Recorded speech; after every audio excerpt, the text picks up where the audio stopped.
Assalamualaikum warahmatullahi wabarakatuh. Perkenalkan, nama saya Arista Nursa Afifah dengan NIM 14014211168. Di sini saya akan membawakan materi tentang suhu dan kalor. Video ini disusun untuk memenuhi tugas mata kuliah konsep dasar IPA dengan dosen pengampu Ibu Dr. Sri Sulistyorini, MPD. Langsung saja kita ke materi yang pertama, yaitu suhu. Suhu merupakan ukuran atau derajat panas atau dinginnya suatu benda atau suatu sistem. Suhu didefinisikan sebagai suatu besaran fisika yang dimiliki bersama antara dua benda atau lebih yang berada dalam kesetimbangan termal. Suatu benda yang dalam keadaan panas dikatakan memiliki suhu yang tinggi, dan sebaliknya, suatu benda yang dalam keadaan dingin dikatakan memiliki suhu yang rendah. Perubahan suhu benda, baik menjadi panas atau menjadi lebih dingin, biasanya diikuti dengan perubahan bentuk atau wujudnya. Apa sih alat ukur suhu?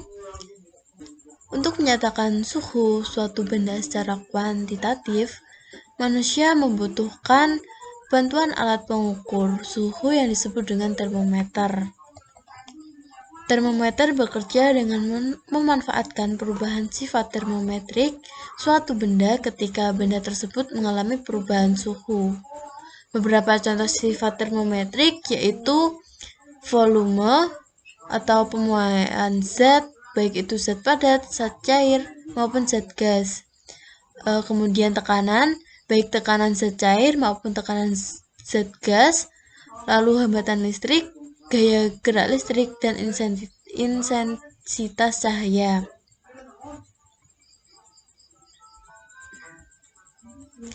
Lalu berdasarkan sifat termometrik yang dimiliki oleh benda, termometer dibagi menjadi dua, yaitu termometer zat cair dan termometer zat padat.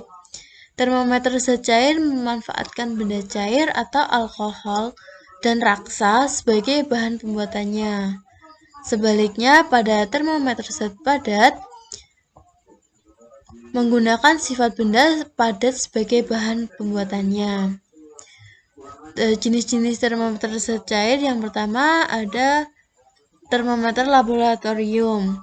Termometer laboratorium memiliki skala mulai dari -10 derajat Celcius.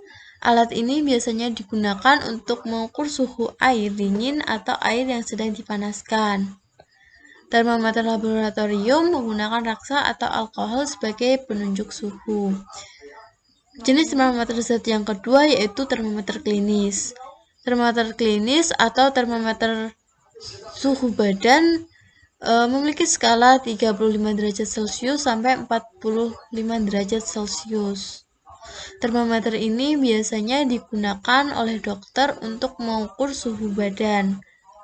Skala suhu pada termometer klinis ini hanya mulai dari 35 derajat sampai 43 derajat karena hal ini sesuai dengan keadaan suhu tubuh yang tidak mungkin di bawah 35 derajat Celcius ataupun melebihi 45 derajat Celcius. Lalu kemudian jenis-jenis termometer zat padat. Yang pertama ada termometer bimetal. Termometer bimetal merupakan termometer yang menggunakan logam sebagai bahan untuk menunjukkan perubahan suhu. Lalu jenis yang kedua yaitu termometer termokopel.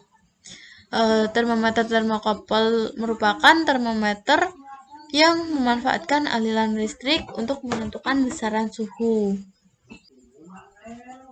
Skala suhu. Saat ini dikenal 4 jenis skala suhu, yaitu Celsius, Fahrenheit, Réaumur, dan Kelvin. Skala suhu didasarkan atas dua titik tetap, yaitu titik tetap bawah dan titik tetap atas. Titik tetap bawah menunjukkan titik beku, sementara titik tetap atas menunjukkan titik didih. Dua titik tersebut ditetapkan oleh masing-masing pembuat skala suhu sebagai berikut. Yang pertama, untuk skala suhu Celsius, titik bawahnya adalah 0 derajat Celcius dan titik atasnya adalah 100 derajat Celcius. Lalu untuk Skala suhu Fahrenheit titik bawahnya adalah 32 derajat Fahrenheit dan titik atasnya adalah 212 derajat Fahrenheit. Kemudian untuk skala Reaumur titik bawahnya adalah 0 derajat Reaumur dan titik atasnya adalah 80 derajat Reaumur. Untuk suhu Kelvin, skala suhu Kelvin titik bawahnya adalah 273 dan titik atasnya adalah 373. Skala suhu Kelvin menggunakan nol mutlak dan tidak menggunakan derajat. Ini artinya 0 Kelvin artinya tidak ada energi panas sama sekali pada suatu benda. Berikut ini adalah perbandingan skala antara Celsius, Fahrenheit, Reaumur, dan Kelvin, yaitu perbandingan antara 100 Celsius bernilai 100, Reaumur bernilai 80, Fahrenheit 180, dan Kelvin 100. Jika disederhanakan, maka perbandingannya menjadi 5:4:9:5.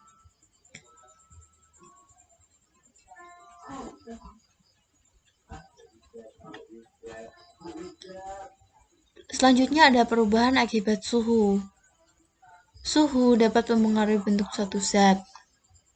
Perubahan suhu yang mengenai suatu zat dapat menyebabkan pertambahan ukuran maupun pengurangan ukuran suatu benda. Perubahan suhu yang mengenai suatu zat dapat menyebabkan pertambahan ukuran maupun pengurangan ukuran suatu benda. Perubahan suatu benda akibat suhu disebut dengan pemuaian. Pemuaian sendiri terjadi dalam 3 macam. Yang pertama ada pemuaian zat padat yang terdiri dari zat padat. Pada umumnya, zat padat akan memuai bila dipanaskan dan menyusut bila didinginkan. Pemuaian zat padat dibagi menjadi 3 bagian, yaitu pemuaian panjang. Sebuah benda atau zat padat yang berbentuk batang tipis ketika dipanaskan akan mengalami perubahan panjang ke arah panjangnya. Sehingga benda-benda seperti ini dikatakan mengalami pemuaian panjang. Persamaan dari pemuaian panjang yaitu L besar sama dengan L0 dikalikan 1 ditambah alfa dikali delta T, di mana delta L merupakan pertambahan panjang zat padat, lalu L0 merupakan panjang zat pada mula-mula. L merupakan panjang zat, delta T merupakan T besar dikurangi T0 atau perubahan suhu. Lalu selanjutnya ada alfa, yaitu koefisien muai panjang. Yang kedua yaitu pemuaian luas. Bila zat padat yang dipanaskan tidak berbentuk batang tipis, melainkan berbentuk pelat atau kepingan, maka pemuaian tidak hanya terjadi ke arah panjang saja, tetapi juga ke arah lebarnya. Atau dengan kata lain, zat padat tersebut mengalami pemuaian luas. Persamaan pemuaian luas yaitu A sama dengan A0 dikali 1 ditambah beta dikali delta T, di mana delta A merupakan perubahan luas zat padat, A0 luas zat padat pada mula-mula, A merupakan luas zat padat, delta T sama dengan T dibagi T0 atau perubahan suhu. Beta merupakan koefisien muai panjang. Nilai beta sendiri merupakan 2 kali alfa. Lalu pemuaian zat padat selanjutnya ada pemuaian volume. Suatu zat padat tidak hanya mengalami pemuaian panjang atau pemuaian luas, tetapi mengalami pemuaian volume atau pemuaian ruang. Hal ini terjadi karena pada dasarnya bagaimanapun bentuk suatu benda padat atau zat padat selalu memiliki dimensi ruang. Persamaan untuk pemuaian volume yaitu V sama dengan V0 dikali 1 ditambah gamma kali delta T, di mana delta V merupakan pertambahan luas zat padat, V0 luas zat padat mula-mula, V luas zat padat, delta T sama dengan perubahan suhu, gamma merupakan koefisien panjang. Nilai gamma sama seperti 3 kali alfa. Lalu selanjutnya ada penguaian zat cair. Sebagaimana halnya zat padat yang menguap ketika dipanaskan, zat cair pun akan menguap ketika dipanaskan. Oleh karena zat cair memiliki bentuk yang tidak tetap, maka penguaian yang terjadi pada zat cair adalah penguaian volume. Sehingga secara sistematis dapat dinyatakan sebagai berikut. V sama dengan V0 dikali 1 tambah gamma dikali delta T. Mengapa rumus dari penguaian volume dan penguaian zat cair sama? Karena penguaian zat cair memenuhi syarat untuk melakukan penguaian volume. Lalu selanjutnya ada pemuaian gas. Pada gas, pemuaian yang terjadi adalah pemuaian volume. Untuk mengetahui pemuaian pada gas digunakan alat yang dinamakan dilatometer. Seperti halnya pada pemuaian pada zat cair, sehingga secara sistematis pemuaian zat gas dapat dinyatakan sebagai V sama dengan V0 dikali 1 ditambah gamma dikali delta T, atau V sama dengan V0 dikali 1 ditambah 1 per 273 kali delta T. Hal ini dikarenakan mengapa terdapat persamaan yang kedua karena koefisien muai untuk semua jenis gas adalah sama, yaitu gamma sama dengan 1 dibagi 273 Kelvin. Selanjutnya ada manfaat dan kekurangan pemuaian zat padat. Yang pertama ada keuntungan pemuaian. Yang pertama ada pemasangan ban roda lori kereta api. Pada pemasangan ban kereta api ini memanfaatkan panas untuk melekatkan ban ke dalam roda, sehingga pada saat suhu ban turun, ban akan menyusut dan melekat kuat pada rodanya tanpa perlu dibaut dengan rodanya. Lalu selanjutnya ada pembuatan keping bimetal. Keping bimetal merupakan gabungan dua buah keping logam dengan koefisien pemuaian berbeda yang diikat menjadi satu. Yang ketiga yaitu membuka tutup botol. Dengan memanfaatkan prinsip pemuaian, kita dapat dengan lebih mudah membuka tutup tersebut dengan cara memanaskan tutup botol sehingga sedikit memuai. Lalu ada kekurangan pemuaian. Yang pertama ada sambungan rel kereta api. Pada umumnya, sambungan rel kereta api ini diberi celah yang cukup untuk pemuaian. Ketika batang masih dingin, maka celah antar batang cukup lebar. Namun ketika suhu meningkat, maka timbul pemuaian antara masing-masing batang rel sehingga celah antar batang menyempit. Akibatnya, karena tidak ada celah ruang antar batang sel, maka pemuaian batang rel ini akan mengakibatkan terjadinya lengkungan pada sambungan batang rel. Lalu selanjutnya ada pemasangan kabel listrik atau kabel telepon. Pemasangan kabel listrik atau kabel telepon pada tiang penyangga umumnya dibuat kendur pada waktu suhu rendah. Hal ini dimaksudkan agar kabel listrik atau kabel telepon tersebut tidak putus ketika suhunya tinggi, akibat adanya pemuaian dari kabel karena adanya pemanasan. Lalu yang terakhir yaitu konstruksi sambungan jembatan. Jembatan yang terbuat dari logam pun dibuat celah di antara ujung-ujung jembatan. Hal ini dimaksudkan agar jembatan memiliki ruang cukup untuk pemuaian. Selanjutnya ada kalor. Kalor adalah salah satu bentuk energi yang bisa berpindah dari benda dengan suhu yang lebih tinggi ke benda yang suhu lebih rendah jika keduanya dipertemukan atau bersentuhan.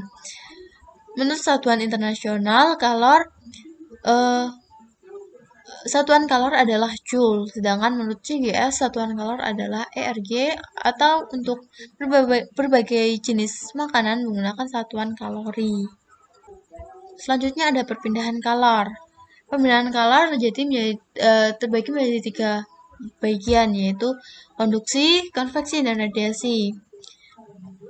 Yang pertama konduksi. Konduksi atau disebut juga hantaran merupakan salah satu cara perpindahan kalor melalui suatu perantara zat tanpa disertai perpindahan bagian-bagian dari zat itu.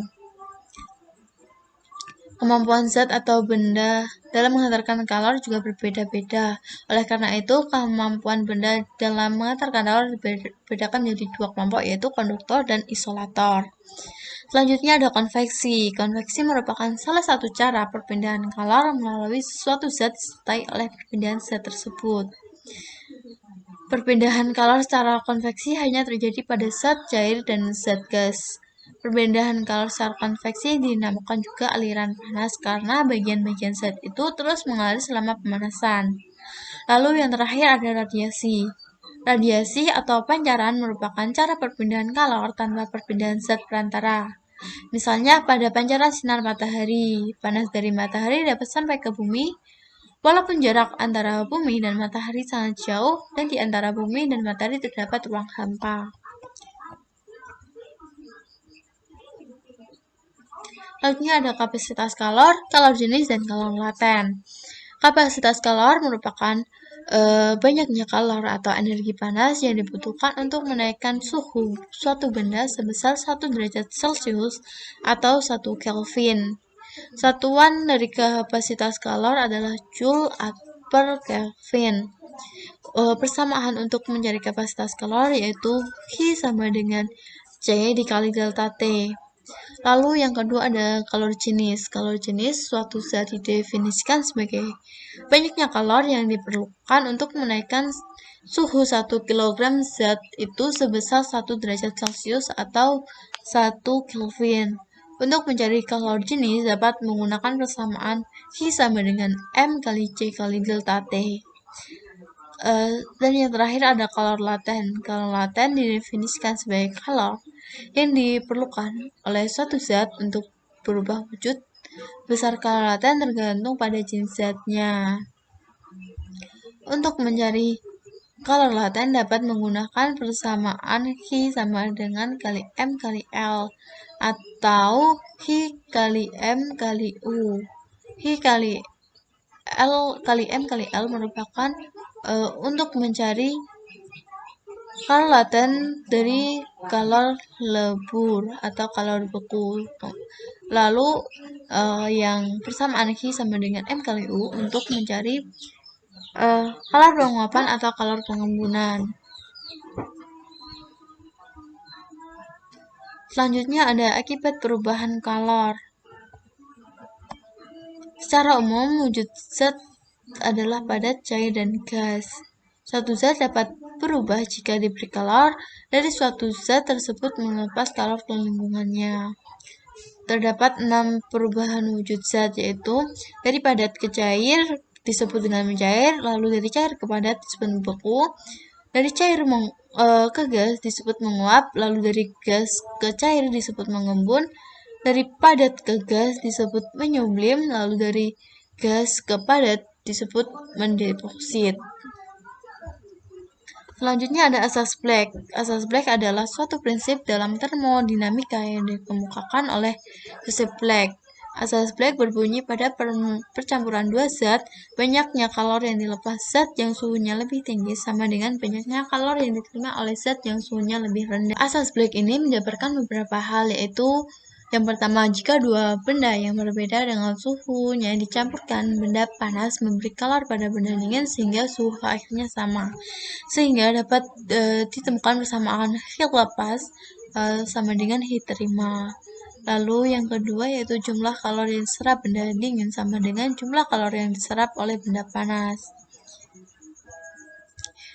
Sehingga dapat ditemukan persamaan M1 kali C1 kali delta T1 sama dengan M2 kali C2 kali delta T2. Lalu yang terakhir yaitu ada benda yang didinginkan melepas kalor sama besar dengan kalor yang diserap bila dipanaskan. sehingga dapat diperoleh suatu persamaan, yaitu I sama dengan M kali C kali delta T. Berikut ini ada beberapa penerapan dari asas Planck. Yang pertama ada penentuan nilai pembakaran suatu bahan bakar atau LHV atau HHV atau GHV. Lalu yang kedua ada kapasitas beban pendinginan mesin.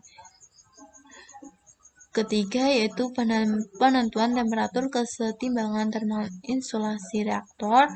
Dan yang terakhir untuk menentukan jumlah energi untuk menaikkan temperatur pada derajat tertentu. Berikut ini adalah daftar pustaka yang saya gunakan untuk menyusun materi pada video kali ini. Terima kasih, sekian yang dapat saya sampaikan. Apabila terjadi kesalahan, saya mohon maaf. Sekian, wassalamualaikum warahmatullahi wabarakatuh.